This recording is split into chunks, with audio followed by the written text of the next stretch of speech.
WhatsApp guys, কেমন আছেন সবাই? আশা করছি সবাই খুবই ভালো আছেন। মুভি স্ক্রিন চ্যানেলের আজকের পর্বে আমরা একটা লেবানিজ সিনেমা সম্পর্কে জানতে চলেছি, যে সিনেমাটির নাম হচ্ছে ক্যাপারনাউম। আর এই সিনেমাটির স্টোরি কিন্তু খুব ইউনিক এবং সিনেমাটির আইএমডিবি রেটিং হচ্ছে মাত্র 10-এ 6.5। তবে এই সিনেমাটি দেখার পর আপনার মনে হবে এটি অস্কার কিংবা অন্য কোনো চলচ্চিত্র অ্যাওয়ার্ড পাওয়ার যোগ্য। তো এই সিনেমাটির কাহিনী হচ্ছে এরকম যে নিজের বাবা মা তার 12 বছরের ছেলেকে খুনি প্রমাণ করার জন্য আদালতে সাক্ষী দিচ্ছে। আবার ওই 12 বছরের ছেলেটাও তার বাবা মায়ের বিরুদ্ধে মামলা করেছে যে কেন তার বাবা মা তাকে জন্ম দিয়েছে, সেজন্য। কি মারাত্মক লেভেলের একটা কনসেপ্ট! তো এরকম একটা পরিস্থিতি কেন হলো, কিভাবে দাঁড়ালো, সেটা আমরা এই সিনেমাটি পুরো দেখলে জানতে পারবো। আর একটা কথা, টুকটাক যারা লেবানন সম্পর্কে জানেন, লেবাননের অবস্থা খুবই খারাপ। সে দেশে মানুষের জীবনযাত্রার অবস্থা খুবই খারাপ। আর লেবাননের অবস্থা খারাপ হওয়ার পিছনে দায়ী রয়েছে হচ্ছে সিরিয়ার গভর্নমেন্ট, এর সাথে ইরানের গ্যাং যে হিজবুল্লাহ রয়েছে, এদের কারণে ইউনাইটেড স্টেটস থেকে ওদের উপর মারাত্মক স্যাংশন দেওয়া হয়েছে। আর এই কারণে ওদের যে কারেন্সির ভ্যালু ছিল সেটা 90% এর নিচে নেমে গিয়েছে। ওদের দেশের অবস্থা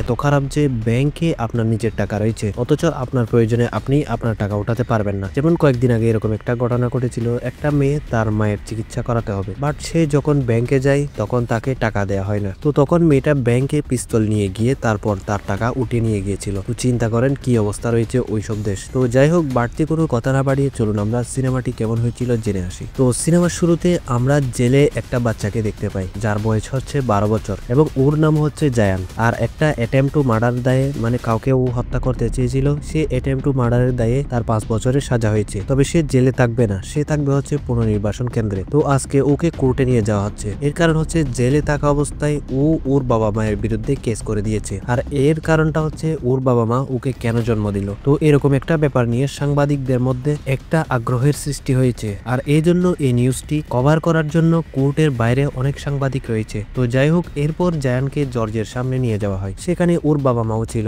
বাট ওর বাবা মা ছিল হচ্ছে ওর পুরো বিপক্ষে। আর জায়ানের সাইডে সরকারি একটা উকিল ছিল, ভলেন্টিয়ারি একজন উকিল। তো উকিল জর্জকে বলে জায়ানের বাবা মা জায়ানের জন্য কোনো বার্থ সার্টিফিকেট বানায়নি। আর তখনই জর্জ জায়ানের বাবা মাকে বলে, তোমাদের ছেলে তো তোমাদের উপর কেস করেছে। তখন ওর বাবা মা অনেক কড়াভাবেও কথা বলতে থাকে। তাদের কথা শুনে স্পষ্ট বোঝা যায় জায়ানকে তারা জন্ম দিয়েছে ঠিকই, বাট ওর প্রতি তাদের কোনো দয়া মায়াই নেই। আর যে অ্যাটেম্প টু মার্ডারের কারণে জায়ানের 5 বছরের সাজা হয়েছে, সে কেসের মূল সাক্ষী হচ্ছে জায়ানের মা। জায়ানের মার সাক্ষীতে মূলত জায়ানের 5 বছরের সাজা হয়েছে। তো এখন কে সঠিক কে বেঠিক পুরো সিনেমার কাহিনী শুনলে বুঝতে পারবেন। তো যাই হোক, এখানে একটা ডাক্তারের রিপোর্ট দেখায় যেখানে জানা যায় জায়ানের বয়স 12 বছর। আর তখন জর্জ জায়ানকে জিজ্ঞেস করে, তুমি তোমার বাবা মায়ের বিরুদ্ধে কেন কেস করেছো? আর তখন জায়ান তাকে বলে, তারা আমাকে জন্ম দিয়েছে, এটাই তাদের অপরাধ। আর এরপর জায়ান তার কাহিনী বলতে শুরু করে। আর তারপর কাহিনী চলে যায় হচ্ছে 1 বছর আগে, যেখানে আমরা দেখতে পাই জায়ান আলাদা আলাদা সব মেডিকেল স্টোরে যাচ্ছে বা ওষুধ ফার্মেসিতে যাচ্ছে।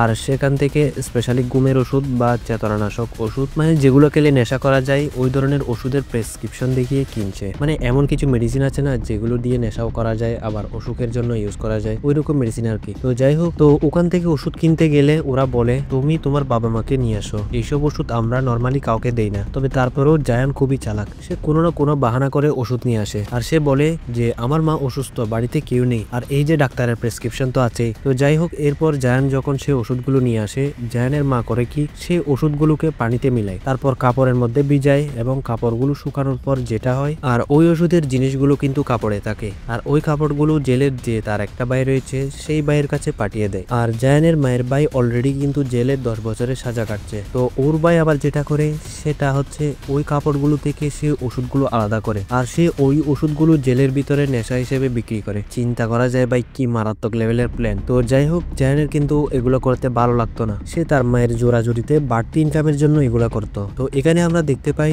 জায়ান এখানে একটা ছোট্ট ঘরে তার মা, তার ছোট বোন এবং তার ভাইয়ের সাথে থাকতো। বাড়িটির অবস্থা খুবই খারাপ, কিন্তু এ বাড়িটিও ওদের নয়। ওরা যে বাড়িতে রয়েছে এ বাড়িটির মালিক হচ্ছে আসাদ, আর তার একটা দোকান রয়েছে। আর এই বাসাটা সে ভাড়া দিয়ে রেখেছে, তবে ওদের কাছ থেকে কোনো ভাড়া নেই না। কিন্তু কেন ভাড়া নেই না সেটা আমরা একটু পরেই জানতে পারবো। তো যাই হোক, তবে ভাড়া নেই না, এর বদলে আবার ওর দোকানের কাজ কাম করতে হয় জায়ানের। এবং শুধুমাত্র জায়ান নয়, ওর ভাই বোন দিয়েও কাজ করায়। তবে সবচেয়ে বেশি কাজ জায়ানকে করতে হয় আর কি, কারণ ও বাসার সবচেয়ে বড়।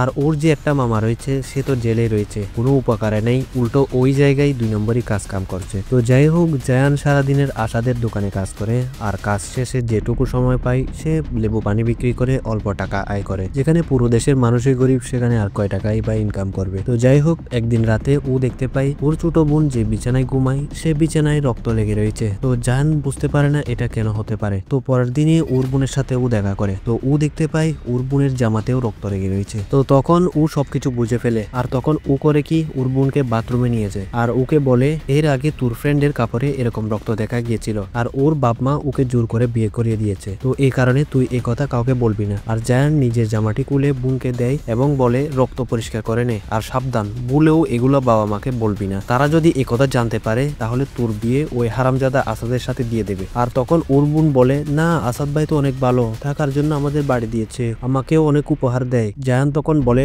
ও মোটেও ভালো মানুষ না, ও হচ্ছে দুনিয়ার সবচেয়ে খারাপ লোক। তো যাই হোক, আসাদের বদনজর কিন্তু জায়ানের সেই ছোট্ট বোনের উপরই ছিল, আর এই বিষয়টি জায়ানও খুব ভালো মতন বুঝে গিয়েছিল। আর এই কারণে আসাদ যখনই ওর বোনকে কিছু দিত, মানে চিপস হোক বা ক্যান্ডি, ও করতো কি সেটা ফেলে দিয়ে ওর বোনকে নিয়ে চলে আসতো। তো যাই হোক, জায়ান আসাদের দোকানে যায় আর এখান থেকে লুকিয়ে কিছু স্যানিটারি প্যাড কিনে এনে তার বোনকে দেয় আর ওর বোনকে বুঝায় যে প্যাড কিভাবে পড়তে হয়। আসলে ওর বোনের প্রথমবার পিরিয়ড হয়েছে, যদিও জায়ানের বয়স অল্প, কিন্তু পরিস্থিতি অবস্থা মানুষকে সবকিছু পরিবর্তন করে দেয় আর ওকে অনেক দায়িত্ববান করে তুলেছে। তো এভাবে ওর বাবা মার কাছ থেকে জিনিসটা লুকাতে সক্ষম হয়। তো এরপর রাতের বেলা জায়ান ওর বাবা মাকে বলে আমি স্কুলে যেতে চাই, পড়ালেখা করতে চাই, বাট ওর বাবা মা ওকে পরিষ্কার মানা করে দেয়। আর ওর বাবা মা উল্টো ওকে বলে আসাদ যদি জেনে যায় তুই স্কুলে যাবি তখন আমাদের বাসা থেকে বের করে দেবে। কিন্তু জায়ানের মা আবার খুব ভালোভাবে জানতো ও যদি স্কুলে যায় তাহলে হয়তো কিছু রেশন পাবে, 2-1 কেজি চাল পাবে, অন্তত খাওয়ার জন্য একটু এগিয়ে যাবে। তো এর জন্য ওর মা বলে আচ্ছা ঠিক আছে, আমি এই নিয়ে আসাদের সাথে কথা বলবো, মানে আসাদ ওদের ইনডাইরেক্টলি মেয়ের জামাই বা গার্ডিয়ান। তো এরপর ওর মা আসাদকে বলে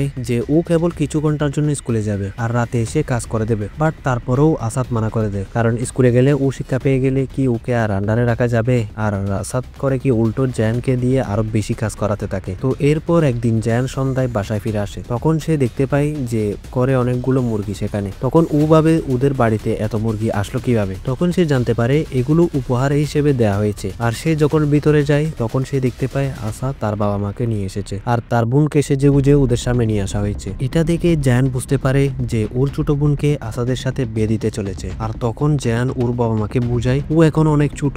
তখন উল্টো ওর মা ওকে বুঝায় আমরা যদি তোর বোনকে একবার আসাদের সাথে বিয়ে দিতে পারি তাহলে আমরা সারা জীবনের জন্য এই বাসায় থাকতে পারবো, নয়তো আসাদ আমাদের এই বাসা থেকে বের করে দেবে। তো জায়ান এর প্রতিবাদ করতে চায়, তবে ওকে আটকে ফেলা হয়। তো এরপর আসাদের সাথে ফাইনালি ওর বোনের বিয়েটা পাকা হয়ে যায়। আর এরপর রাতে জায়ান ওর বোনের কানে কানে বলে আজকে রাতে তুই প্রস্তুত থাকবি, আজকে রাতের বেলায় আমরা দূরে কোথাও পালিয়ে যাব। আর এরপর জায়ান করে কি ওর মায়ের পার্স থেকে কিছু টাকা চুরি করে আর এর সাথে আসাদের দোকান থেকে কিছু প্রয়োজনীয় জিনিসপত্র চুরি করে চলে যায় হচ্ছে স্টেশনে, আর যেখানে দুটি বাসের টিকিট কিনে। আর ওখানকার বাস ড্রাইভার বলে বাস কিন্তু কিছুক্ষণের মধ্যে ছেড়ে দেবে, তো এই জন্য ও দৌড়ে ওর বোনকে আনার জন্য যায়। তো ওখানে গিয়ে ও দেখতে পায় যে বাবা মা জেনে গিয়েছে ওরা পালানোর প্ল্যান করছে, তো এই জন্য বাবা মা ওদের দুজনকে অনেক পেটায়। তো এরপর জায়ানের বাবা ওর ছোট বোনকে আসাদের বাড়িতে গিয়ে রেখে আসতে যায় আর বিয়ে ওখান থেকেই হবে। কিন্তু জায়ান ওর বাবা মাকে বলে তোমরা হচ্ছ এই দুনিয়ার সবচেয়ে খারাপ বাপ মা, আর এটা বলে ও পালিয়ে যায়। তো যাই হোক, এরপর সে করে কি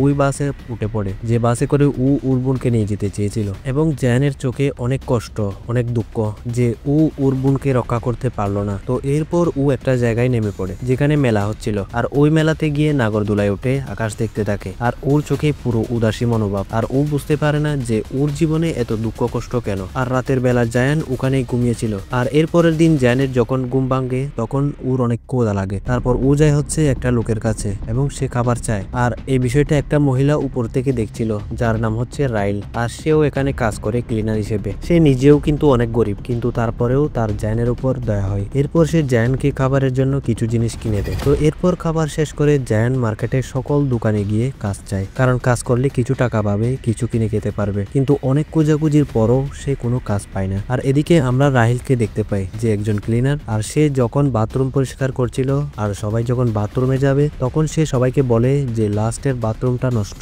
আসলে লাস্টের বাথরুমটাতে সে তার ছেলে বাচ্চাকে লুকিয়ে রেখেছে, মানে বুঝতেই পারছেন গরিব মানুষের কষ্ট। তো যাই হোক, প্রতিদিন কাজের সময় ও তার বাচ্চাটিকে নিয়ে আসে, কারণ বাচ্চাটিকে দেখার মতো তো আর কেউ নেই। আর যাবার সময় করে কি বাসায় নিয়ে যায়। তো ও যখন বাসায় ফিরে যাচ্ছিল তখন ওর পিছন পিছন জায়ান আসতে থাকে, আর রাহিল এটা খেয়াল করে, আর এমনিতেও রাহিলের জায়ানের উপর মায়া হয়। তো ও জায়ানকে তার বাসায় নিয়ে যায়। তো ও জায়ানকে বলে এখন থেকে তুমি চাইলে এখানেই থাকতে পারো, তবে এর বদলে তোমাকে আমার বাচ্চার খেয়াল রাখতে হবে। তো জায়ানের কাছে এটা মেঘনা চাইতে জল পাওয়ার মতো একটা অফার। তো সে এখানে একটা থাকার জায়গা পেয়ে গেল। তো এরপর থেকে ও রাহিলের বাচ্চার খেয়াল রাখতে শুরু করে। তো একদিন রাহিল ওকে বলে, আমি ইথিওপিয়া থেকে এখানে এসেছি, এক দালালের মাধ্যমে আমি কাজের জন্য এসেছিলাম, কিন্তু এখানে আসার পর একটা লোকের সাথে আমার ভালোবাসা হয়ে যায়, আর তারপর আমি তার সাথে পালিয়ে গিয়েছিলাম, কিন্তু আমার পাসপোর্ট কাগজপত্র তো ওই দালালের কাছেই ছিল। তো এরপর আমি যখন প্রেগনেন্ট হয়ে যাই তখন ওই লোকটা আবার আমাকে ছেড়ে পালিয়ে যায়, কিন্তু আমার সকল ডকুমেন্টস তো ওই দালালের কাছে রয়েছে যে আমাকে এখানে এনেছে, যার জন্য আমি কাজ করতাম। কিন্তু আমার কাছে এখন একটা টাকা পয়সাও নেই যে আমি ডকুমেন্টস বানাতে পারবো, কিংবা তার কাছে আমি ফেরতও যেতে পারবো না, তাহলে ও আমাকে পুলিশে ধরিয়ে দেবে। তো এই জন্য আমি অন্য একটা দালালের সাথে মিলে নকল ডকুমেন্টস বানাচ্ছি এবং এখানে থাকা শুরু করেছি, বাট পুরো কাজ কমপ্লিট হতে কিছু টাকা লাগবে। তো এরপর জায়ান রাহিলের বাসায় খুব ভালো মতন থাকতে শুরু করে আর ওর বাচ্চারও খেয়াল রাখা শুরু করে। কিন্তু একদিন ওই দালালটি ওর বাসায় যায় এবং বলে, তোমার নকল ডকুমেন্টস সব রেডি হয়ে গিয়েছে। কিন্তু সে তখন ওই বাচ্চাটিকে নিয়ে যেতে চায়, কারণ সে বাচ্চাটা বিক্রি করে দেবে। এর কারণ হচ্ছে ডকুমেন্টস বানাতে যে টাকা খরচ হয়েছে সে টাকা রাহিলের কাছে নেই। বাট রাহিল তখন বলে, আমি তোমাকে 7 দিনের ভিতর টাকা দিয়ে দেবো, প্লিজ আমার বাচ্চাটা নিও না। তো তখন ওই লোকটা করে কি বাচ্চাটা রেখে দেয়, কিন্তু এদিকে রাহিলের কাছে অ্যাকচুয়ালি কোনো টাকা পয়সা নেই। 7 দিনে ও কিভাবে টাকা ম্যানেজ করবে? তো ও টাকার জন্য চুল কেটে বিক্রি করে, কিন্তু ওর কাছে এখনো পর্যাপ্ত টাকা হয়নি। তো একদিন রাতে রাহিল আর বাসায় ফেরে না। তো জায়ান সারা রাত বাচ্চাটিকে নিয়ে অপেক্ষা করতে থাকে। আর এর পরের দিন জায়ান সেই জায়গাটিতে যায় যেখানে রাহিল কাজ করত। সেখানে গিয়ে ও জানতে পারে রাহিল তো গতকাল থেকেই এখানে আসেনি। তো এরপর জায়ান যায় হচ্ছে ওই দালালের কাছে যে রাহিলকে মিথ্যা ডকুমেন্টস বানিয়ে দিয়েছিল। তো তখন দালাল বলে, আমি জানি না ও কোথায় গিয়েছে, তবে এই বাচ্চাটিকে নিয়ে তুমি কি করবে? এক কাজ করো, বাচ্চাটিকে আমাকে দিয়ে দাও, আর তোমাকে কিছু খাবার দেই এবং তুমি আমার কাছে থেকে যাও। তো আমাদের জায়ান তো 7 ঘাটের পানি খাওয়া মানুষ, ও বুঝতে পারে যে আমাদের দুইজনকেই বেঁচে দেবে। তো ও তাড়াতাড়ি সেখান থেকে চলে আসে। তো এরপর ও রাহিলকে রাস্তায় খুঁজতে থাকে, আর তারপর সে রাস্তায় একটা মেয়েকে দেখতে পায় যার সাথে ওর ভালো বন্ধুত্ব হয়ে যায়। আর এরপর নিরাশ হয়ে জায়ান বাসায় ফিরে আসে। আর এভাবে আরো একটা রাত কেটে যায়, তবে তারপরেও রাহিল ফিরে আসে না। কিন্তু তারপরেও জায়ান রাহিলকে খুঁজতে থাকে, তবে কোনো রকমেও কোনো খোঁজ পাওয়া যায় না। আর জায়ানের তখন মনে হয় রাহিল হয়তোবা এই বাচ্চাটিকে তার কাছে রেখে পালিয়েছে। তবে জায়ানের উপর উল্টো বাড়তি চাপ। সে করে কি খাবার জোগাড় করার জন্য এদিক ওদিক ঘুরতে থাকে, কোথাও খাবার খুঁজে পায় না। আর এরপর ঠিক করে যে ওই থালা বাসনগুলো ও বিক্রি করে দেবে এবং কিছু খাবার জিনিস কিনবে। তো এই কারণে ও ঘরের সমস্ত থালা বাসন নিয়ে বাচ্চাটিকে নিয়ে বেরিয়ে পড়ে। আর সে মার্কেটে যখন যায় তখন সে একটা মেয়ে বন্ধুকে পায়। আর সে জায়ানকে বলে, ওই দালালটি আমাকে বলেছে সে খুব দ্রুত আমাকে পাসপোর্ট বানিয়ে দেবে, আমাকে এখান থেকে সুইডেনে পাঠিয়ে দেবে, তুমিও ওর সাথে কথা বলো, তাহলে তুমিও আমার সাথে যেতে পারবে। তবে অ্যাকচুয়ালি এখানে হয়েছে কি, এই মেয়েটি সিরিয়া থেকে এসেছে এবং সিরিয়া থেকে রিফিউজি হয়ে লেবাননে রয়েছে। মানে আমি যেমনটা সিনেমা শুরুতে বলেছিলাম, লেবাননের যে কাহিনীটা, লেবানন কিন্তু একসময় অনেক ভালো রাষ্ট্র ছিল, ওরাও অনেক ধনী রাষ্ট্র ছিল একসময়। বাট সিরিয়ার যে বাসার আল আসাদ রয়েছে তার বিরুদ্ধে যখন বিদ্রোহ হয় তখন বাসার আল আসাদ তার আর্মি লাগিয়ে দেয়। আর আইএস নামের যে সন্ত্রাসী সংগঠনটা ছিল, আবার তার উপর গুতি বিদ্রোহ, তারপরে আবার লেবাননের যে রাজনীতিবিদরা, এরপর আবার ওখানে অর্ধেক মুসলমান অর্ধেক খ্রিস্টান। তো এই জন্য হয়েছে কি, পুরো লেবানন দেশটা কলাপস হয়ে গিয়েছে। আবার সিরিয়ার রিফিউজিরা তো আসাদের হাত থেকে বাঁচার জন্য আপনার লেবাননে রয়েছে। তো সব মিলিয়ে আর কি লেবাননের অবস্থা খারাপ হয়ে গিয়েছে। এগুলো কিন্তু ফ্যাক্ট, এখানে আবেগের কোনো ব্যাপার না, যেটা ফ্যাক্ট আমি ওইটাই বললাম আর কি। তো যাই হোক, এরপর জায়ান ওই ক্যাম্পে যায় যেখানে সিরিয়ার সকল রিফিউজি রয়েছে। আর জায়ান তখন মিথ্যা বলে, আমি সিরিয়ার রিফিউজি। এরপর সে কিছু রেশন পায় জাতিসংঘ থেকে। তো এভাবে কয়েকদিনের খাবার জোগাড় হয়ে যায়। তো এদিকে রাহিল যে এখনো জেলে রয়েছে, ওকে তো পুলিশ ধরে ফেলেছে, কারণ ওর কাছে কোনো ডকুমেন্টস নেই। মানে রাহিলের যে ডকুমেন্টসটা বানিয়েছিল বাচ্চার বিনিময়ে যে কিনতে চেয়েছিল, ওটাও কিন্তু 2 নম্বর ছিল। মানে এরকম একটা সিচুয়েশন, কিন্তু কেউ কাউকে হেল্প করতে পারবে না, কে কাকে মারবে, কে কার কাছ থেকে দান্দাবাজি করে টাকা খাবে, এরকম একটা অবস্থা। মানে ভাবতেই খারাপ লাগে জিনিসগুলো। তো যাই হোক, জায়ান করে কি, ওর জামার ভিতরে একটা কাগজ পায়, যে কাগজটা ছিল ওই প্রেসক্রিপশন যেটার মধ্যে ওই যে নেশামেশার ওষুধ আর কি প্রেসক্রাইব করা ছিল। তো তখন জায়ানের মাথায় একটা দান্দা আসে টাকা কামানো। তো ও করে কি, বিভিন্ন ডিসেঞ্জারিতে গিয়ে ওই ওষুধগুলো কেনে। আর তারপর ও করে কি, আশেপাশের এলাকাতে যারা নেশা করে, সস্তা নেশা, ওদের কাছে ওগুলো বিক্রি করে। আর নেশাড়ু তো নেশাড়ু, ওর কাছ থেকে পিচ্চির কাছ থেকে জিনিস নেবে আর ওকে কি টাকা দেবে? তো তারা তাকে টাকা তো দেয় না, উল্টো তাকে মারধর করতে থাকে। তো এই আইডিয়াটাও ফ্লপ খায়। তো এরপর জায়ান একদিন বাসায় ফিরে আসে। তো তখন ও দেখতে পায় যে ওদের বাসায় তালা লাগানো। এর কারণটা হচ্ছে 2 মাসের ভাড়া বাকি, আর এই জন্য ঘরের জিনিসপত্র বাইরে ফেলে দিয়ে ঘরের মালিক তালা লাগিয়ে দিয়েছে। মানে আরো বিপদ। তো জায়ানের উপর দিয়ে এখন আরো বেশি চাপ, রাহিলের ছেলেটাকে ওর কাছে জামানত রেখে গিয়েছে। তো ওরা তো এখন রাস্তায়। তো এখানে জায়ান অনেকবার চিন্তা করে যে আমি কি এই বাচ্চাটাকে ছেড়ে চলে যাব,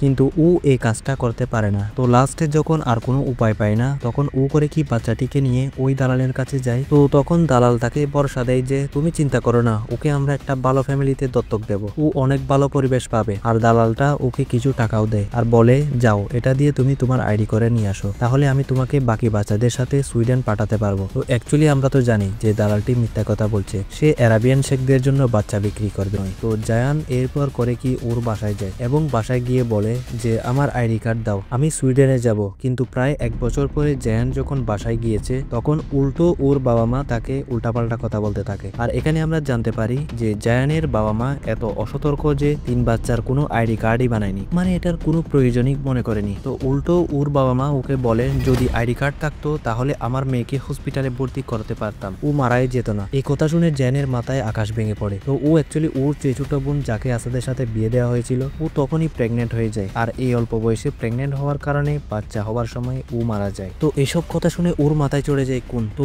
ও আসাদকে দায় মনে করে ওর প্রিয় ছোট বোনের মৃত্যুর জন্য। তো ও করে কি চুরি নিয়ে যায় হচ্ছে আসাদকে মারার জন্য, আর ওর বাবা মাও ওর পিছন পিছন দৌড়াতে থাকে। কিন্তু বাবা মা পৌঁছানোর আগেই জায়ান করে কি আসাদকে চাকু মেরে দেয়। তো বুঝতেই পারছেন 12 বছরের একটা বাচ্চা ও কি এত বড় মানুষের সাথে পারবে নাকি। আসাদ তো এখানে বেঁচে যায়, কিন্তু অ্যাটেম্প টু মার্ডারের কারণে জায়ানের 5 বছরের সাজা দেওয়া হয়। তো যাই হোক আসাদকে আমরা দেখতে পাই ও এখনো জীবিত রয়েছে। ও কোর্টে গিয়ে সাক্ষী দিচ্ছে। ও কোর্টে গিয়ে বলে জায়ানের বোনের বয়স 11 বছর ছিল, সে যখন প্রেগনেন্ট হয় সমস্যা হয়, আর তখন তার কাছে কোনো আইডি কার্ডই ছিল না। তো সেজন্য তাকে হসপিটালে অ্যাডমিট করা যায়নি, তার জন্য তার মৃত্যু হয়েছে। আর এতে আমার কোনো দোষ নেই। কিন্তু এখানে জায়ান সরকারের কাছে, প্রশাসনের কাছে, জর্জের কাছে, নিজের বাবা মার কাছে প্রশ্ন করে আমার বোনের ভুল কি ছিল, বা আমারই কি ভুল ছিল। মানুষ কেন বাচ্চার জন্ম দেয় যদি তাদের সামলাতেই না পারে, যদি তাদের টেক কেয়ারই করতে না পারে। লাইফে রাস্তার মধ্যে থাকাটা শান্তির যদি বাপ মা তাদের কেয়ার করে। তো এরপর জর্জের কাছে জায়ান আরেকটা অভিযোগ দেয় যে আমার মা আবারও প্রেগনেন্ট হয়েছে, সে আরেকটা বাচ্চার জন্ম দিতে চলেছে, তার অবস্থাও কি আমাদের মতোই হবে। তো যাই হোক এখানে জায়ানের কাহিনী সমস্ত মানুষ জেনে গিয়েছে, এজন্য তার উপর অনেক সিম্পাথি থাকে। আর এরপর আমরা রাহিলকেও দেখতে পাই, তাকে জায়ান বলে দিয়েছে যে তার বাচ্চাটিকে কোথায় দিয়েছে, বাট এখানে তো আর জায়ান জানতো না যে তার বাচ্চাকে দালাল বেচে দেবে। তো রাহিলকে বলেছে তুমি তার আগে যা করার করো। কিন্তু এদিকে জায়ানের বয়ানের কারণে জায়ানের সাজা কিন্তু কমে যায়, 5 বছর থেকে কমে 1 মাসে চলে আসে। আবার ওদিকে পুলিশ গিয়ে দালালকেও ধরে ফেলে, আর সেখান থেকে অনেকগুলো বাচ্চা উদ্ধার করা হয়, যেখানে রাহিলের বাচ্চাও ছিল। আর রাহিলকেও এরপর জজ মুক্ত করে দেয়। এরপর এখানে যেটা করা হবে, এই লেবাননে অন্যান্য দেশের যে মানুষরা বিনা পাসপোর্টে ফেসে রয়েছে তাদেরকে দেশে পাঠিয়ে দেওয়া হবে। তো রাহিল তাতেও খুশি, তার বিদেশে থেকে টাকা পয়সা ইনকামের কোনো প্রয়োজন নেই। নিজের দেশে যদি না খেয়ে থাকে 2 বেলা তাও শান্তির, আর নিজের দেশে নিজের মতো করে থাকতে পারবে। তো যাই হোক রাহিল জায়ানের জন্য নিজের ভেতর থেকে অনেক শুকরিয়া আদায় করে এবং দোয়া করে, আর সে তার নিজের দেশে ফিরে যায়। আর এদিকে 1 মাস পরে জায়ানও মুক্ত হয়ে যায় এবং সরকার থেকে ওর আইডি বানানোর জন্য ছবি তোলা হচ্ছে। তো জায়ানের আজকে একটা পরিচয় হবে এজ এ লেবানিস হিসেবে। তবে জায়ান এখানে অনুরোধ করেছিল যে তার আইডিতে যেন তার বাবা মা নাম না দেওয়া হয়, কিন্তু সেটা তো আর সম্ভব না। তবে তারপরেও জায়ানের চেহারায় আজকে আমরা অনেক বছর পর একটা হাসি দেখতে পাই, আর এরই সাথে এই সিনেমাটি এখানে শেষ হয়ে যায়। তো সিনেমাটি দেখে আমার একটা কথাই বলার আছে, সেটা হলো আমাদের এই পুরো দুনিয়াটাই পলিটিক্সের কারণে, ক্ষমতার কারণে এবং অবৈধ ব্যবসার কারণে ধ্বংস হয়ে যাচ্ছে। তো যাই হোক ভিডিওটি ভালো লাগলে একটি লাইক দিন, আর কমেন্টে জানাতে ভুলবেন না এই সিনেমাটি কেমন লেগেছিল আপনার কাছে। আর চ্যানেলে নতুন হয়ে থাকলে চ্যানেলটি অবশ্যই সাবস্ক্রাইব করে রাখুন, যাতে করে আমরা ভিডিও আপলোড দিলে সবার আগে আপনি পেতে পারেন। তো পরবর্তী ভিডিওতে দেখা হচ্ছে, ততক্ষণ পর্যন্ত ভালো থাকবেন, সুস্থ থাকবেন, টেক কেয়ার, আল্লাহ হাফেজ।